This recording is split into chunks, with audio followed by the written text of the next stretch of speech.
Welcome to Devasena అభిరుచులు. ఈరోజు మనం ఆలు పొట్టు పెట్టుకుందామండి. ఆలు పొట్టు ఇది పప్పుచారుకి కానీ అన్నిటికీ బాగుంటుంది. ఇప్పుడు మనం ఆలుగడ్డలని ఈ విధంగా ముక్కలు చేసుకొని ఒక గిన్నెలో పెట్టుకొని తగినన్ని వాటర్ పోసుకొని మూత పెట్టి స్టవ్ మీద పెట్టుకోవాలి. ఇవి బాగా ఉడకబెట్టుకోవాలండి మనం. ఇవి కొంచెం ఉడికిన వరకు ఇలా ఉడికేటప్పుడు ఉడుకుతుందో లేదు చూసుకొని హాఫ్ బాయిల్ అయిపోవాలండి. హాఫ్ ఉడికిపోయిన తర్వాత మనం ఎవరన్నా కొత్తగా మా ఛానల్ చూసే వాళ్ళు ఉంటే సబ్స్క్రైబ్ చేసుకోండి.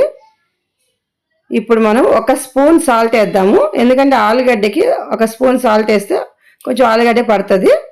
ఇప్పుడు అన్నీ పొట్టు తీసుకొని కావాల్సిన పదార్థాలు ఆనియన్స్, పచ్చిమిర్చి, కరివేపాకు, కారం, సాల్టు, పసుపు, ఎండుమిరపకాయలు, మినప్పప్పు, శనగపప్పు, పోపు గింజలు, ఆవాలు, జీలకర్ర. ఇప్పుడు స్టవ్ వెలిగించి స్టవ్ మీద ప్యాన్ పెట్టుకొని ఇప్పుడు కొంచెం నూనె వేసుకుందాము.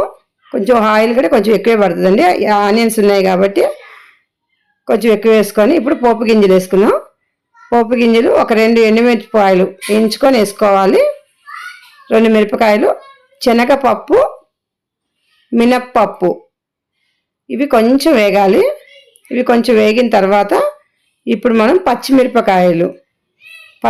ఒక 5-6 వేసుకోవాలండి. ఆనియన్స్, పెద్ద ఆనియన్స్ ఒక 4 ఆనియన్స్ వేసుకోవాలి. ఒక అర్ధ కిలో ఆలు తీసుకున్నాం కాబట్టి అర్ధ కిలో ఆలుకి ఒక 4 ఆనియన్స్ వేసుకోవాలి. ఇప్పుడు కరివేపాకు కూడా కొంచెం ఎక్కువే వేసుకోండి. ఇప్పుడు ఆలుగడ్డలో సాల్ట్ వేసుకున్నాం కాబట్టి దీంట్లో ఒక హాఫ్ స్పూన్ సాల్ట్ వేసుకోవాలి. ఒక హాఫ్ స్పూను పసుపు వేసుకోవాలి. ఇప్పుడు వీటిని బాగా కలుపుకుందాము. ఇవి కొంచెం వేగాలి. ఇదిగో ఈ విధంగా వేగిన తర్వాత కొంచెం కారం, ఒక 1/2 చెంచా కారం కూడా వేసుకుందాము. ఎండుమిర్చి, పచ్చిమిర్చి అన్నీ వేసాం కాబట్టి కారం కొంచెమే పడుతుంది కాబట్టి అది కూడా ఒక హాఫ్ స్పూన్ వేసుకొని మనం ఒలిచి పెట్టుకున్న ఆలుగడ్డ ఇట్లా మెత్తగా నలుపుకోవాలండి. ఇలాగ చేత్తో అట్లా నలుపుతూ వేసేసేయాలి. ఇలాగ అన్ని ఆలుగడ్డలు కూడా అర్ధ కిలో ఆలుగడ్డ తీసుకున్నాము. అర్ధ కిలో ఆలుగడ్డ కూడా ఇట్లా నలుపుతూ వేసేసుకోవాలి.